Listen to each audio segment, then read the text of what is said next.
Unsure of your dream? Study abroad destination? Clear your doubts. Videsh Consult. Call 9676502888.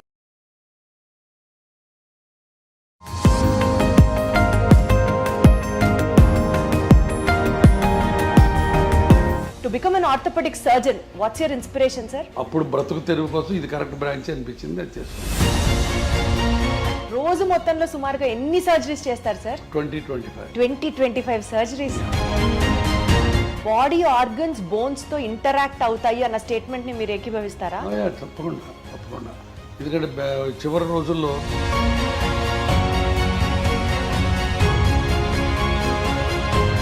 Lung diseases ఉంటే they are more prone to risk of fractures అన్న మాటకి relevance ఉందా sir? Lung డిసీజెస్కి, bone ఫ్రాక్చర్స్కి field, especially in the terms of medical field, hospitals, costly hospitals, rich is everything, compassionate గా అనిపిస్తుందా sir, లేకపోతే commercialise అయింది కల్చర్ అన్న ఫీలింగ్ మీకు ఎప్పుడైనా వచ్చిందా? ఇది కమర్షియల్ వరల్డే, but still you can. Your hospital is ranked among the top most robotic surgeries perform చేసే హాస్పిటల్. రోబోటిక్ సర్జరీస్ అన్నవి are they affordable to everybody is one point. Not at all. Robotics ప్రతి వాళ్ళు చేయించుకోవాలి, రూలే లేదు. Robotics success rate robotic surgeries లో further. Sir మీరు surgery చేస్తారు, రీహాబ్ ఎక్సర్సైజెస్, ఫిజియోథెరపీ గురించి మాట్లాడితే అది చాలా పెయిన్ఫుల్. ఇంత చేసినా కూడా ఇదివరకు లాగా నేను నడవలేకపోతున్నాను, 90-95% కూడా రికవరీ ఉండట్లేదు అని అనుకునే వాళ్ళకి ఏం చెప్తారు? ఎంతమంది మా ఓపీలో ఒకసారి కూర్చొని చూడు సార్, దేవుడు మీరు మమ్మల్ని మళ్ళీ నడిపించారు, పునర్జన్మ సార్ అంటారు. అమ్మ అసలు నడవలేక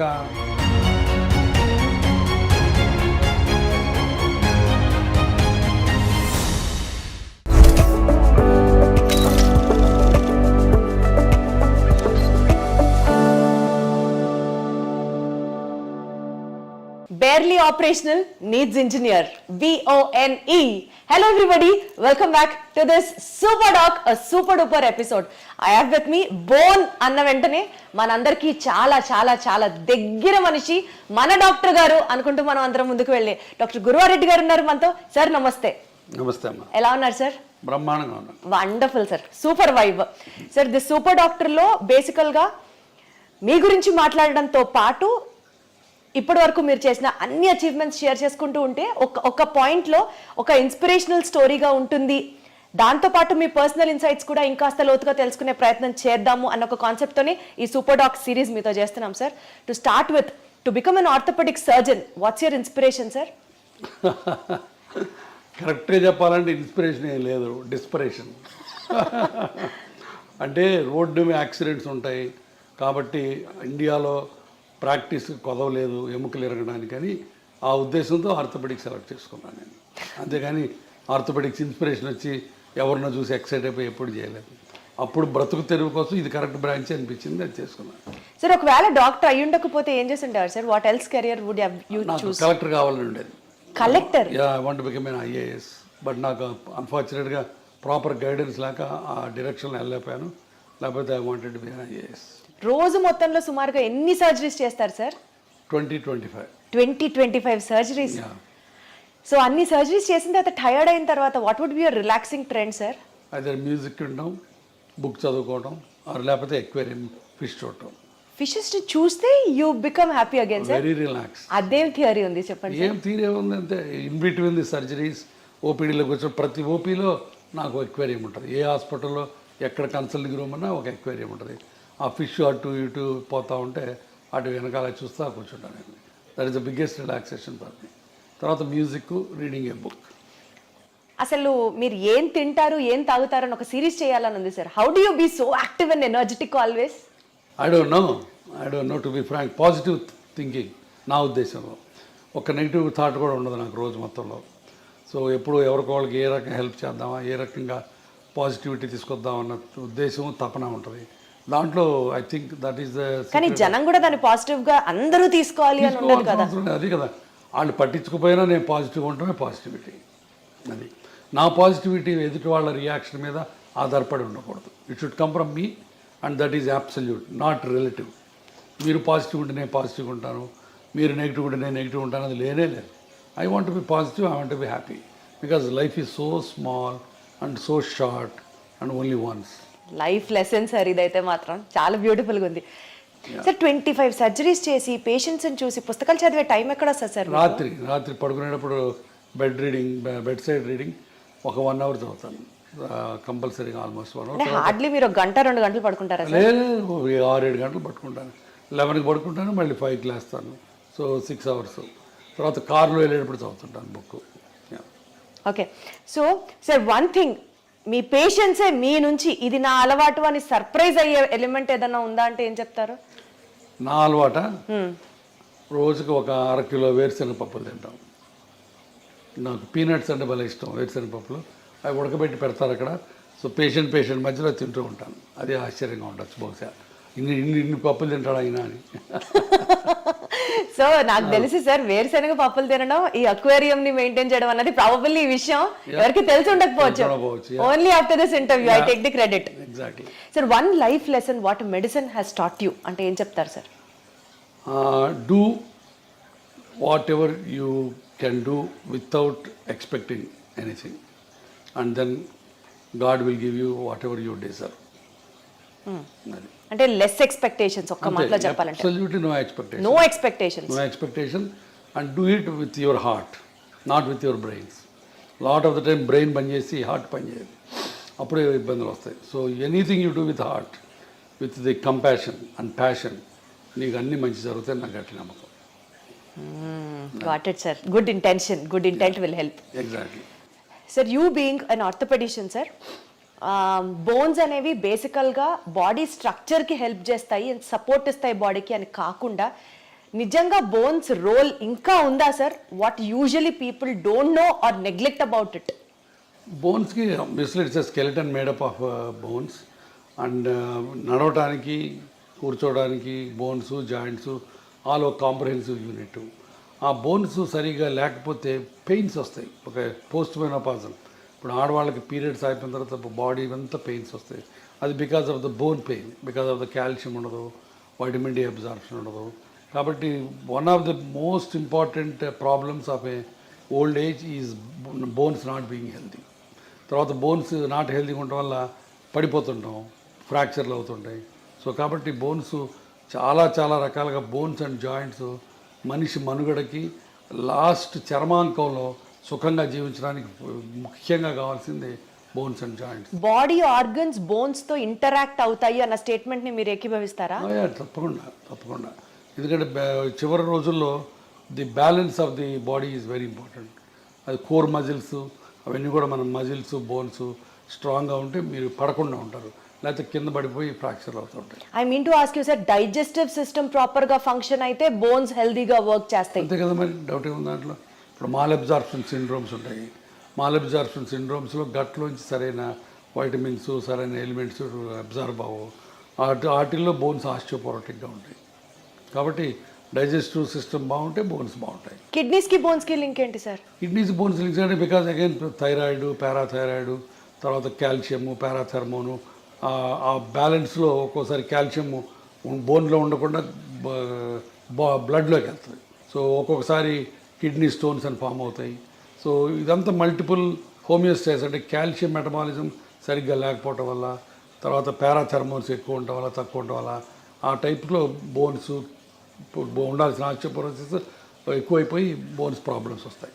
సో కాల్షియం ఆస్టియోడిస్ట్రోఫీ ఉంది ఒక ప్రాబ్లం, కిడ్నీలో ఒక కాళ్ళ బోన్స్లో ప్రాబ్లమ్స్ వస్తాయి. బేసికల్గా ఈ calcium metabolism, vitamin D supplements ఏదైతే చెప్తూ ఉంటున్నారో బోన్ హెల్త్కి చాలా ఇంపార్టెంట్ అని, ఏ ఏజ్ నుంచి ఎవ్రీ టైమ్ ఈ సప్లిమెంట్స్ తీసుకుంటూ ఉండాలంటారు sir calcium and vitamin D? Age of 16 to 60, easy to remember.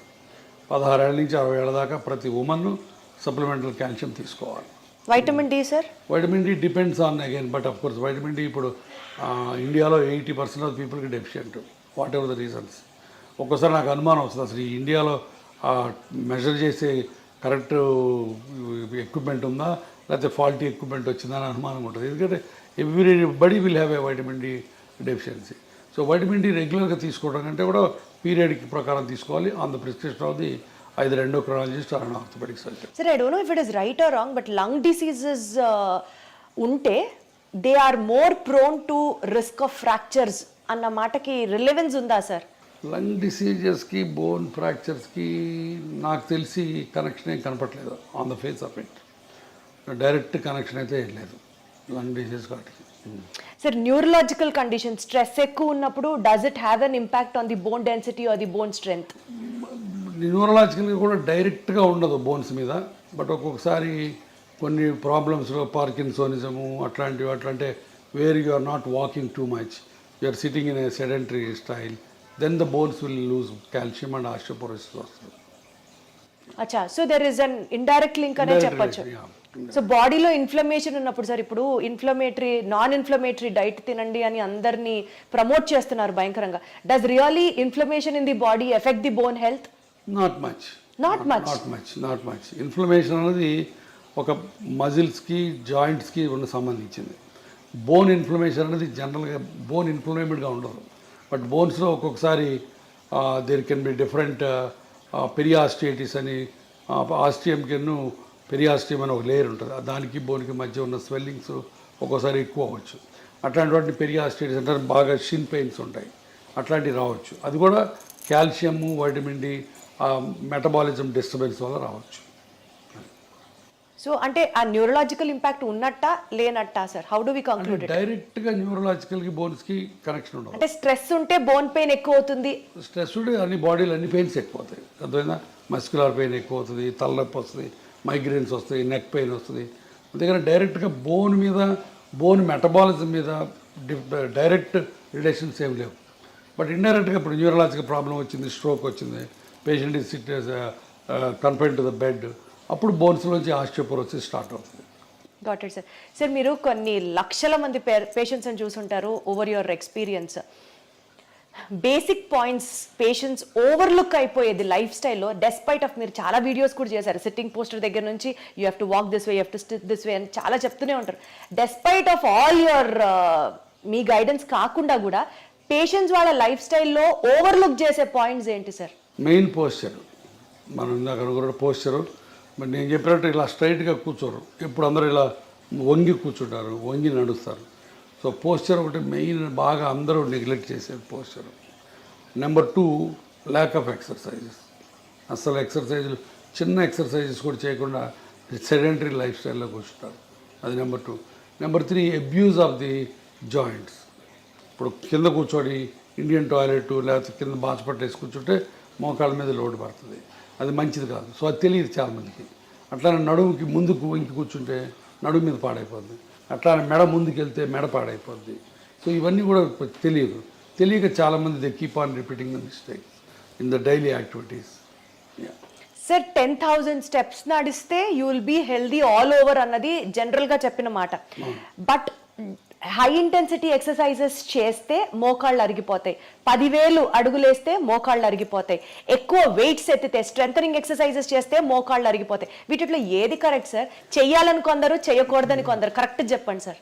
మోకాళ్ళు అరగడానికి మెయిన్ కారణం number 1 age, number 2 weight, number 3 high impact activities, 3. Number 4 accidents. సరే, యాక్సిడెంట్ గురించి మనం మాట్లాడుకోవట్లేదు. ఆ ఏజ్ అది తప్పనిసరి, మనం ఏజ్ అవుతుంటే బోన్స్ జాయింట్స్ అరుగుతూ ఉంటాయి. Number 2 weight is the directly proportional or directly damaging to the bone joint health. So అది మన చేతిలో ఉంది.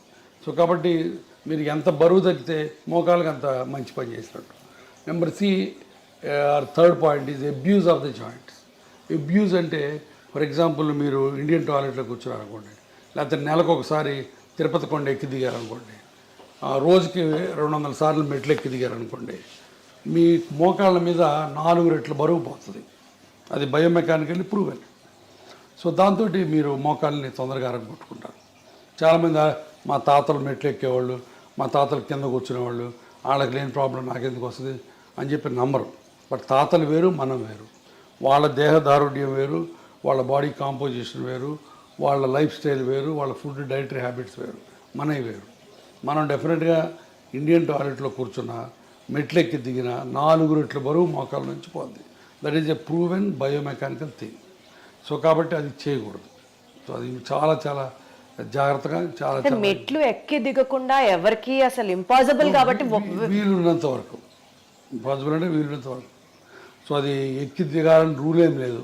చాలామందికి ఎక్కి దిగితే మంచిది, హెల్త్ మంచిది అంటారు. సో కొంతమంది అసలు లిఫ్ట్ ప్రిఫర్ చేయరు. My doctor advised me to use only lifts, నేను I don't use the lifts అని చాలామంది అంటారు. That is a wrong concept. ఎందుకంటే ఇప్పుడు కార్డియాలజిస్ట్కి మాకు ఇప్పుడు తగదాలు. కార్డియాలజిస్ట్ ఏమో నడవమంటాడు, మెట్లు ఎక్కమంటాడు, లిఫ్ట్ ఎక్కద్దు అంటాడు. నేనేమో లిఫ్ట్ వాడద్దు, మెట్లు వాడద్దు, లిఫ్ట్ వాడమంటాను. కారణం ఏంటంటే మెట్లకి దిగితే గుండెకి మంచిది, లంగ్స్కి మంచిది, బట్ మోకాళ్ళకి బ్యాడ్ అయిపోద్ది. సో అన్ని బాడీలో అన్ని ఆర్గన్స్కి కాపాడి స్టిల్ ఎక్సర్సైజ్ ఇచ్చేది రెండు, బ్రిస్క్ వాకింగ్ అండ్ సైక్లింగ్ ఒకటి. ఈ రెండు మీకు బాగా ఉపయోగపడతాయి. సో అది చేసుకుంటే చాలు. ఇప్పుడు ప్రతిరోజు మెట్లెక్కి దిగాలని రూల్ లేనే లేదు. సార్ కొన్నిసార్లు మీ ఫ్యామిలీ గురించి, మీ పర్సనల్ స్పేస్ గురించి మీరు మాట్లాడినప్పుడు చాలా కంపాషనేట్గా మాట్లాడుతున్నట్లు అనిపిస్తుంది. ఈ field especially in the terms of medical field, hospitals, costly hospitals, rich is everything, కంపాషనేట్గా అనిపిస్తుందా సార్, లేకపోతే కమర్షియలైజ్ అయ్యింది కల్చరు అన్న ఫీలింగ్ మీకు ఎప్పుడైనా వచ్చిందా? కంపాషన్ అనేది గుండెలోంచి రావాలి, కమర్షియల్ అనేది బ్రెయిన్లోంచి. ఇందాక మనం అనుకున్నట్టు ఇది కమర్షియల్ వరల్డే, but still you can be kind, you can be compassionate.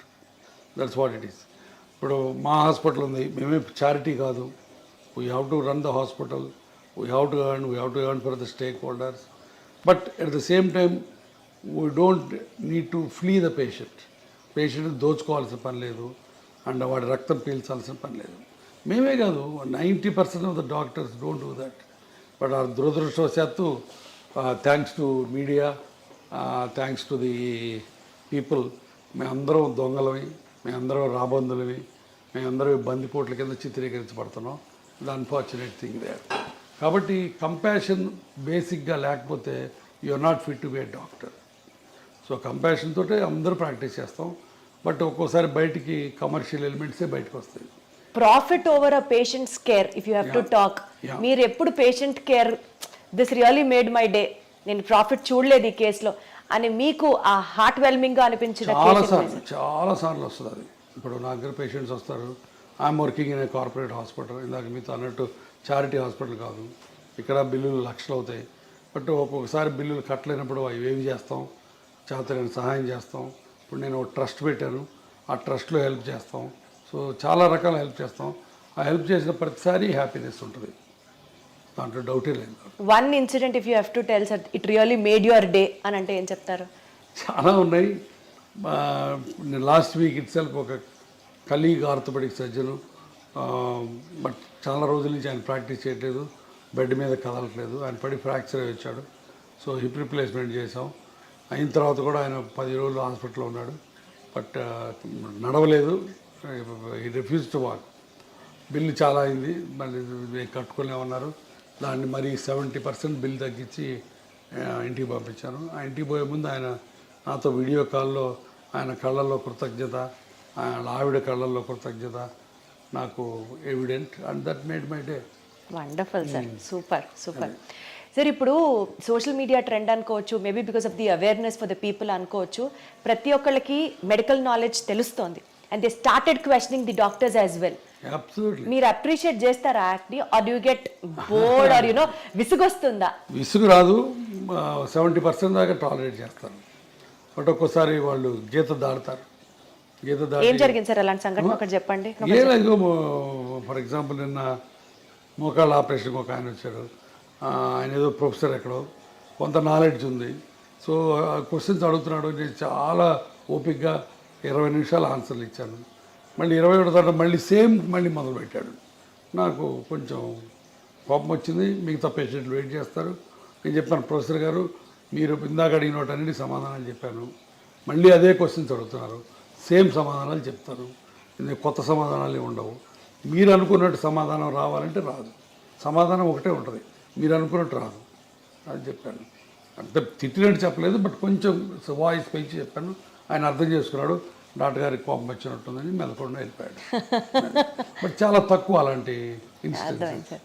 Sir బేసికల్గా మీరు అన్ని ఇయర్స్ మెడిసిన్ చేసి అంతమందితో యూనో చూసి పేషెంట్స్ని చూసి ఒక డెసిషన్ తీసుకుంటారు సార్, మెడికల్ డెసిషన్. అన్ఫార్చునేట్లీ అది మీడియా వల్ల కానీ పబ్లిక్ వల్ల కానీ మిస్అండర్స్టాండ్ అయిన సిచ్యువేషన్స్ ఉన్నాయా? ఉన్నాయండి. ఇప్పుడు నేను ఒకసారి అంతకుముందు కూడా చెప్పాను, ఒక పేషెంట్కి కాలు ఇరిగి వేరే హాస్పిటల్లో ట్రీట్మెంట్ చేసుకుంటే ఆ కాలు అంతా డెడ్ అయిపోయినట్టు అయిపోయింది, వుడెన్ ఇండ్యూరేటెడ్గా అయిపోయింది. దాన్ని మనం కంపార్ట్మెంట్ సిండ్రోమ్ అంటాం. అతను నా దగ్గరకు వచ్చాడు, కాలు తీసేయమంటున్నారు సార్ మిగతా వాళ్ళు, మీరేంటని. నేను కాలు తీయక్కర్లేదు అని చెప్పి 3 నెలల పాటు లిటరల్గా సాకాను ఆ కుర్రాడిని. సాకడం అంటే ఏదో కుర్రాడు తమ్ముడిని కొడుకుని చూసుకున్నట్టు చూసుకొని అతనికి హైపర్ బ్యారిక్ ఆక్సిజన్ కావాలంటే ఇక్కడ, లేకపోతే వేరే ఇంకొక మిలిటరీ హాస్పిటల్కి పంపించి అన్ని రకాలుగా చేశాను. బట్ చివరికి అతను వెళ్ళి 3 టీవీ స్టేషన్స్లో ఇంటర్వ్యూలు సంపాదించి కూర్చొని గురవారెడ్డి మంచోడు కాదు, నా కాల్ని పాడు చేశాడు అని చెప్పాడు. So 3 interviews. బట్ ఆ రోజు చాలా చాలా బాధ వేసింది. బట్ ఆ రోజు ఒక రకంగా నాకు లిబరేట్ కూడా అయిపోయానండి. ఇంత కష్టపడి ఇతనికి చేసాం, ఇతను ఇలా చేశాడు, అయినా సరే మన పని మనం చేయాలి. ఈ ప్రెస్ గురించి, ఈ టీవీల గురించి, వాటి గురించి భయపడకూడదు. నీ ఆత్మకి నువ్వు గట్టిగా ఉన్నంతకాలం వీటి గురించి భయపడకూడదని ఒక రకమైన తెగింపు, ఒక రకమైన స్వాతంత్రం, ఒక రకమైన లిబర్టీ, ఒక రకమైన ఏమంటుంది దాన్ని కమ్ వాట్ మే అన్న యాటిట్యూడ్ వచ్చింది. సో అది ఒక రకంగా మంచిదైంది నాకు. అంటే సార్ ప్రతి డాక్టర్కి వెనకాల ఇలాంటిది ఒక స్టోరీ ఉంది అనుకుంటే, డాక్టర్ వెనకాల ఉంటాయి. ఒక రిచ్ డాక్టర్ అనుకోండి, సమాజం నుంచి ఒక అన్ఫేర్ క్రిటిసిజం ని ఆల్వేస్ ఇన్వైట్ చేసినట్లుగా ఉంటుందా? ఉంటుంది. సమాజం మమ్మల్ని భూతద్దంలో పెట్టి చూస్తుంది, ప్రతి అడుగుని క్రిటిసైజ్ చేస్తుంది. సో తప్పదు, part of life. Despite of మీరు ఇంత సోషల్ సర్వీస్ చేసినప్పటికీ కూడా సార్, గురవారెడ్డి గారి దగ్గరికి వెళ్తే ఆయన ఖచ్చితంగా ఆపరేషన్ అంటారు మోకాలు రీప్లేస్మెంట్కి, అదే బయటకు వెళ్తే డాక్టర్లు అనరు అన్న మాటకి ఏం చెప్తారు? దానికి చాలా చాలా సత్య దూరం అది. నేను రోజుకి 100 నుంచి 120 మంది పేషెంట్లు చూస్తాను. దాంట్లో 30-40 మంది కంటే ఆపరేషన్ పడవు. తర్వాత నాది టెర్షియరీ ప్రాక్టీస్, అది మర్చిపోవద్దు మీరు. అంటే పేషెంట్లు మిగతా వాళ్ళందరి దగ్గరికి చూయించుకొని ఇక ఆపరేషన్ తప్పనిసరి అన్నప్పుడు నా దగ్గరికి వస్తారు. మొదటి రోజు రారు. సో నాది టెర్షియరీ ప్రాక్టీస్. హైదరాబాద్ అవటం అయితేవి, నేను ఉన్న డాక్టర్స్లో సీనియర్ మోస్ట్ ఇప్పుడు 25 ఏళ్ళ నుంచి ప్రాక్టీస్ చేస్తున్నాను కావటం అయితే ఉంది. సో ఇక్కడ ఉన్న ఓల్డ్ డాక్టరు, సీనియర్ డాక్టరు కాబట్టి చివరిలో సెకండ్ ఒపీనియన్, థర్డ్ ఒపీనియన్ కోసం నా దగ్గరికి వస్తారు. ఎప్పుడైతే టెర్షియరీ ప్రాక్టీస్ ఉంటుందో అప్పుడు ఆబ్వియస్గా ఆపరేషన్ రేట్ ఎక్కువ ఉంటుంది. సో అది అనవసరంగా ఎవరు ఆపరేషన్ చేయడం. గురవారెడ్డి దగ్గరికి వెళ్తే ఆపరేషను, మిగతా వాళ్ళ దగ్గరికి వెళ్తే ఇంజక్షను, అవన్నీ మాయ. ఇప్పుడు ఆ రకంగా ఇంకోటి కూడా చెప్పాను, నేను లాస్ట్ 1 ఇయర్ నుంచి యుద్ధం చేస్తున్నాను.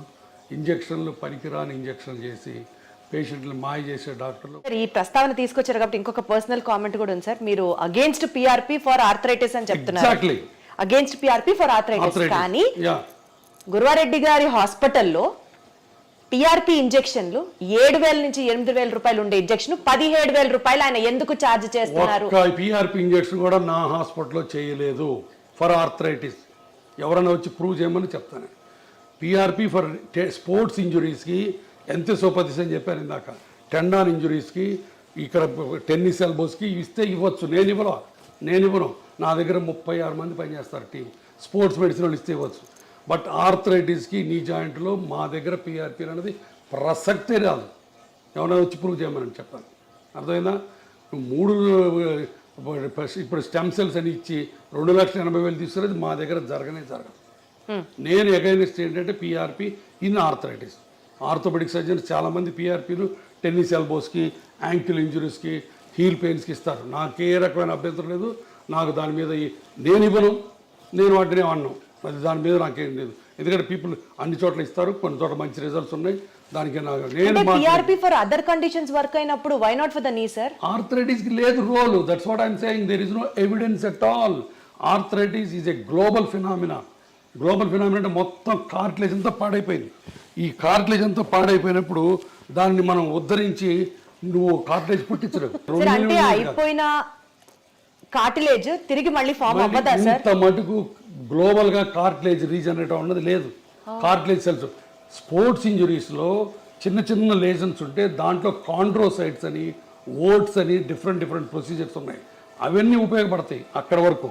అక్కడ కూడా ఫైబ్రస్ టిష్యూ ఫామ్ అయ్యి కొంతవరకు కార్టిలేజ్ సెల్స్ వస్తాయి.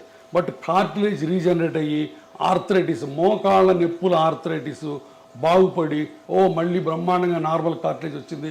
అల్ట్రాసౌండ్లో చూపిస్తాడు ఈయన, ఈ డాక్టర్ గారు, బౌన్సర్ డాక్టర్ గారు. అల్ట్రాసౌండ్ తీసేదిగో నీకు మళ్ళీ కార్టిగ్రామ్ అని ఒకటి చూపిస్తాడు.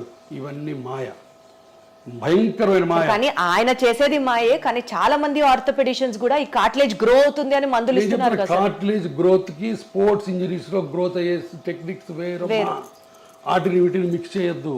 కార్టిలేజ్ గ్రో అవడానికి చిన్న చిన్న వాటికి బోల్డ్ అని ప్రొసీజర్స్ ఉన్నాయి, ఆర్థ్రోస్కోపిక్గా చేస్తారు. అవన్నీ స్పెషల్ ఇండికేషన్స్ ఉన్నాయి, స్పెషల్ ప్రొసీజర్స్ ఉన్నాయి, స్పెషల్ ట్రైనింగ్ ఉంది. నువ్వు ఎనస్థీషియా వాడి వచ్చి నువ్వు నీ జాయింట్ హీరోని అని చెప్పి ఎక్కడ ఉందో అక్కడ ఇంజెక్షన్ చేస్తే పోద్దని, ఇక్కడి నుంచి ఎక్కడ తీస్తే నీ రీప్లేస్మెంట్ అని, ఇంత ల్యాక్ ఆఫ్ నాలెడ్జ్ ఉన్న డాక్టర్ దగ్గరికి వేల మంది వెళ్ళి బాధపడుతుంటే ఏం చేయాలి? మాయ చేస్తాడు. ఆ మాయ కోసం యుద్ధం చేస్తున్నాం మేము. ఇది వాళ్ళ తాగదు యుద్ధం, ఇది ఇంకా ఇంకా చాలా దూరం వెళ్తుంది యుద్ధం. సరే, మీరే అంత బిజీ ప్రాక్టీషనర్ అయ్యండి, అంత బిజీ డాక్టర్ అయ్యండి, ఇంకా ఈ సొసైటీకి సంబంధించిన ఇలాంటి ఇష్యూస్ నా బాధ అదేనమ్మా. ఇప్పుడు నాకు వెస్టర్న్ ఇంట్రెస్ట్ ఏమీ లేదు. నేను నాకున్న ప్రాక్టీస్ నాకుంది, నేను ఇన్స్టిట్యూట్ పెట్టుకున్నాను. బట్ నాకు పేషెంట్ గురించి బాధ, నేనే కాదు నాలాంటి బాధపడేవాళ్ళు చాలామంది ఉన్నారు. మేము అందరం కలిసి ఇప్పుడు దానికి అగైనెస్ట్ ఫైట్ చేస్తున్నాం. సార్, బేసికలీ మీ ఫ్యామిలీ ఏమంటారు సార్? అవన్నీ మనకి ఎందుకు అవసరమా? మనం ఎంత సంపాదించాం, ఎంత సెటిల్ అయ్యాం, పిల్లలు బాగున్నారు, వాళ్ళు ఏమన్నారు? ఇది నా ప్రొఫెషను, ఇది నా ప్రిన్సిపల్స్, ఇది నా ప్యాషను, ఇది నా కమిట్మెంట్ టు ది పేషెంట్స్. ఎవరేమైనా అనుకోండి, నాకు నమ్మకం ఉంది అంతే. అద్భుతం sir, commitment to the patients అన్నారు చూడండి సార్. అంతేనమ్మా, మీరు అన్నట్టు నాకేమీ రాదు దీంట్లో వచ్చి, ఇంకా 4 రాళ్ళు పడతాయి. But I'm ready. మీరు అన్నట్టు ఎంత బిజీ అయినా సరే నేను దీన్ని పెట్టుకొని నేను ఎన్ని గంటలు దీని మీద కూర్చుంటున్నాను నేను. ఎందుకంటే ఐ వాంట్ ఈ దోపిడీ కార్యక్రమం ఆగిపోవాలి. తర్వాత ఇంకోటి, ఇది పెయిన్ క్లినిక్స్ మీద కాదు, అది కూడా చెప్తున్నా. పెయిన్ క్లినిక్స్, పెయిన్ స్పెషలిస్టు కొన్ని 100 ఏళ్ల నుంచి ఉన్నారు, మంచి పనులు చేస్తున్నారు. వాళ్ళందరూ ఇప్పుడు spine, cancer pain, chronic pains మీద మేమందరం వాళ్ళకి రిఫర్ చేస్తాం పేషెంట్ని, పెయిన్ క్లినిక్ వాళ్ళకి. అబ్సల్యూట్లీ సార్, నాకు అర్థమవుతుంది సార్. పెయిన్ అన్నారు కాబట్టి కొంచెం పిఆర్పి నుంచి పక్కకి వెళ్తే, ఫిజియోథెరపీ చేసుకోవడం వల్ల early stages maybe around 18 years or 20 years నుంచి ఫిజియోథెరపీ ఎక్సర్సైజ్ స్టార్ట్ చేస్తే బోన్ జాయింట్స్ హెల్దీగా ఉంటాయి, బోన్ జాయింట్ ప్రాబ్లమ్స్ ని మనం నివారించవచ్చు అన్న మాట తప్పు. స్లో చేయొచ్చు, ఉన్న వాటి అన్నిటిలో ఫిజియోథెరపీ మజిల్స్, బోన్స్ని హెల్దీగా ఉంచుకోవటం తప్ప ఇంకా వేరే ఏమీ లేదు. నేను 2 పాయింట్లు చెప్తాను, గుర్తుపెట్టుకోండి, హైలైట్ చేయండి. మోకాళ్ళు మొదటి నుంచి ఫస్ట్ స్టేజ్ నుంచి ఆపరేషన్ అక్కర్లేదు, లాస్ట్ స్టేజ్లో ఆపరేషన్ అవసరం. ఈ ఫస్ట్ స్టేజ్ నుంచి treatment simple medicines. Simple medicines అంటే ఏంటి? ఎప్పుడన్నా నొప్పుంటే సింపుల్ పారాసిటమాల్ ట్యాబ్లెట్, లోపల కార్టిలేజ్ నరిష్మెంట్కి, అంటే ఉన్న కార్టిలేజ్ బలాన్ని కాపాడటానికి, కొత్త కార్టిలేజ్ రావడం కాదు. అగైన్ అక్కడ మాయ. నీవు కొత్త గుజ్జు పుట్టించే ఇంజక్షన్ చేస్తూ ఉంటావు, తప్పు. కొత్త గుజ్జు పుట్టించే ఇంజక్షన్లు ఇంతపాటు ప్రపంచంలో ఎక్కడా లేవు. పుట్టదు. ఉన్న గుజ్జు బలాన్ని కాపాడే ఉన్నాయి, దాన్ని కాండ్రో ప్రొటెక్టివ్స్ అంటారు. ఓకే, ఆ ట్యాబ్లెట్స్, బోన్స్కి ప్రొటెక్ట్ చేసే కాల్షియం ట్యాబ్లెట్లు, మజిల్స్ని ఎక్సర్సైజ్ చేయాలి. ఇప్పుడు for example quadriceps muscle exercise చేసామనుకో, మోకాల మీద ఉన్న లోడ్ని అది కొంత తీసుకుంటుంది, అందుకని మీకు ఎక్సర్సైజ్ బాగా ఉపయోగపడుతుంది. అట్లానే జాయింట్ని అబ్యూజ్ చేయకుండా, చెప్పాను కదా, ఇండియన్ టాయిలెట్స్ వాడకుండా అట్లా చేసుకోవటం తప్ప ఇంకోటి లేదు. నేను పేషెంట్కి 2 సెంటెన్స్ చెప్తాను. అమ్మ, నేను ఇచ్చిన మందులు, ఎక్సర్సైజులు పని చేసిన నాళ్ళు ఆపరేషన్ అక్కర్లేదు. ఈ మందులు, ఎక్సర్సైజులు పని చేయకపోతే ఆపరేషన్ తప్ప ఇంకొకటి లేదు. మీరు చేయించుకుంటారు లేదు అనవసరం, బట్ డాక్టర్గా నీ ధర్మం ఏంటి చెప్పాలి. మీరు రీజన్ చెప్పాలి. నువ్వు హిపోక్రటిస్ ఓత్ తీసుకున్నావమ్మా సార్. అద్భుతం సార్, అద్భుతం. గురించి ఈ రోజుల్లో ఎవరు మాట్లాడుతున్నారు సార్? లక్షలు సంపాదించి ఎట్లా నిద్రపోతావు? నువ్వు పేషెంట్ల రక్తం తాగుతున్నావు, నువ్వు అంతమించి ఇంకేం లేదు నీకు. సో ఈ హిప్ ఇంప్లాంట్స్ అండ్ నీ ఇంప్లాంట్స్ గురించి సార్, రేటుకి తగ్గట్టుగా ఆపరేషన్ చర్య ఉంటుందా సార్? ఇప్పుడు దాంట్లో రకరకాలు ఉంటాయి. ఇప్పుడు ఇదిగో, ఇది ceramic, stainless steel, cobalt chromes ఉంటాయి. సో ఇట్లా ఇటుపక్క క్రాస్ లింక్డ్ పాలిఎథిలీన్ ఉంటుంది. హిప్ జాయింట్లో కనీసం 10 వెరైటీస్ ఉంటాయి. ఇప్పుడు సెరామిక్ ఉందనుకో, స్టెయిన్లెస్ స్టీల్ కంటే కనీసం 2 రెట్లు ఎక్కువ కాస్ట్. ఇదే సెరామిక్ ఇటు 2 పక్కలు వేసామనుకో 3 రెట్లు కాస్ట్. ఇటుపక్క ఓన్లీ ప్లాస్టిక్ వేసామనుకో రేట్ తగ్గుతుంది.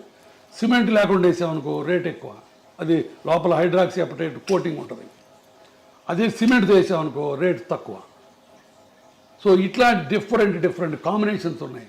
అందుకని రేట్స్ వేరీ అవుతాయి తప్ప పెరుగుతాయి. ఇప్పుడు చీరల్లో పట్టు చీరలు ఉంటాయి, సిల్క్ చీరలు ఉంటాయి, ధర్మవరం చీరలు ఉంటాయి, చీరల్లో హ్యాండ్ ఎంబ్రాయిడరీ ఉంటుంది, ఒక్కొక్క చీర ఒక్కొక్క కాస్ట్. అవునా కదా? జరీ ఉంటుంది, జరీ ఉంటే కాస్ట్ ఎక్కువ. ఇది అంతే, ఒక 20 వెరైటీస్ ఆఫ్ జాయింట్లు ఉన్నాయి. ఇక్కడికి వచ్చిన తర్వాత ఆ జాయింట్ని బట్టి ₹1,00,000 నుంచి 5,00,000 రూపాయల దాకా ఉంది హిప్ ప్రైస్. ₹1,00,000కి ఇండియన్ ఇంప్లాంట్ సిమెంట్తో వేసుకోవచ్చు. బట్ అది యంగ్ పేషెంట్కి వేయడానికి లేదు. యంగ్ పేషెంట్ 25 ఏళ్ళు కోవిడ్ బారిన పడి ఎవాస్కులర్ నెక్రోసిస్ వచ్చిన అతనికి ₹1,00,000 ఇస్తే తొందరగా పాడైపోద్ది. అతనికి అన్సిమెంటెడ్ హిప్ వేయాలా, సెరామిక్ హిప్ వేయాలి. So that's all. ఇప్పుడు దాంట్లో రోబోటిక్ టెక్నాలజీ వచ్చింది. రోబోటిక్ టెక్నాలజీ చేస్తే కొన్ని అడ్వాంటేజెస్ ఉన్నాయి, దానికి ఎక్కువ అవుతుంది. సో ఇవి థింగ్స్. సార్ రోబోటిక్ సర్జరీస్ గురించి మాట్లాడితే sir, your hospital is ranked among the top most robotic surgeries perform చేసే హాస్పిటల్. అది definitely first of all congratulation sir. కాకపోతే రోబోటిక్ సర్జరీస్ అన్నవి are affordable to everybody is one not at all. Robotics ప్రతి వాళ్ళు చేయించుకోవాలి రూలే లేదు.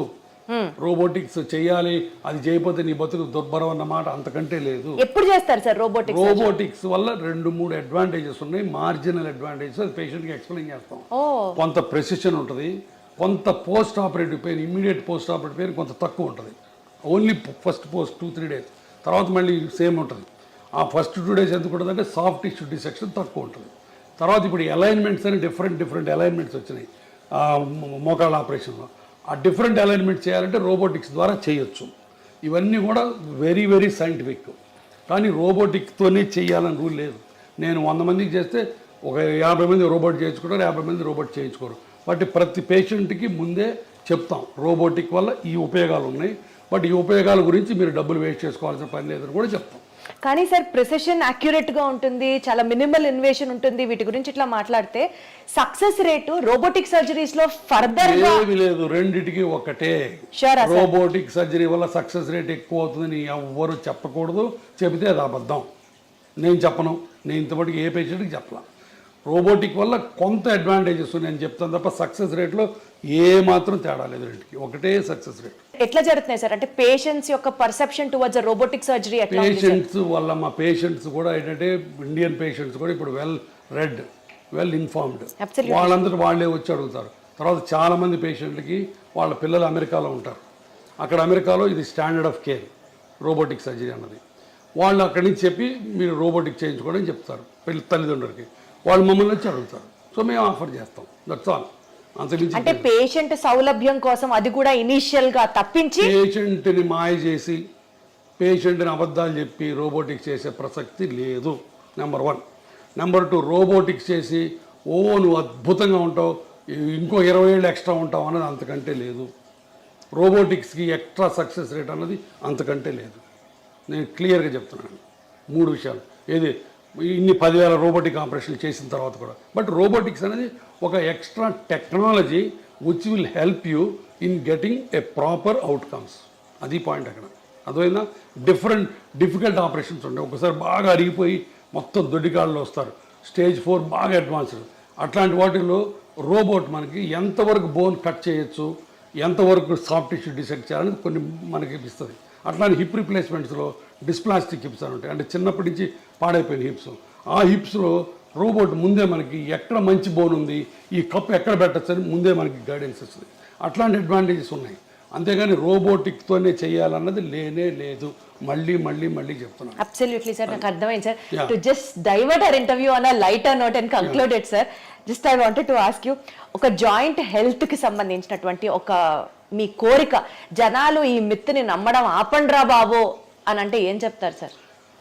ఇందాక చెప్పింది మళ్ళీ చెప్తా. నేను అలిసిపోను, ఎన్ని గంటలైనా చెప్తాను. ఇదే నా పేషెంట్లకి నేను చెప్పే, చేతులు జోడించి చెప్పేది ఏంటంటే, మీకు మోకాళ్ళ నొప్పులు ఉంటే సింపుల్ మందులు ఎక్సర్సైజులతో గడపండి.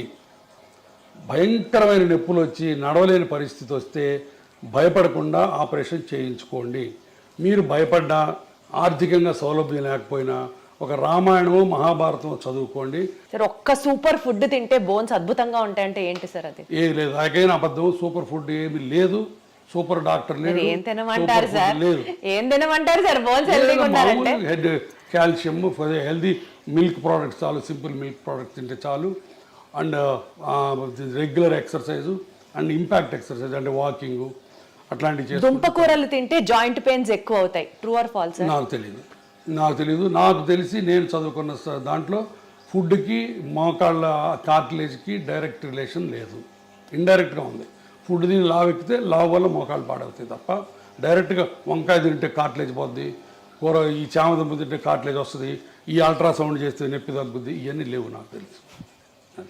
సార్ మీరు ఎక్సర్సైజ్ చేయమని పేషెంట్స్కి చెప్తూ ఉంటారు కదా, ఫన్నీయెస్ట్ ఎక్సర్సైజ్ మీ దాకా వచ్చి ఒక పేషెంట్ చెప్పింది ఏమైనా ఉందా సార్? మీకు అసలు కోపం మామూలుగా రాదు ఆ ఎక్సర్సైజ్, ఆ ఎక్స్క్యూజ్ వింటే ఏం చెప్తారు సార్?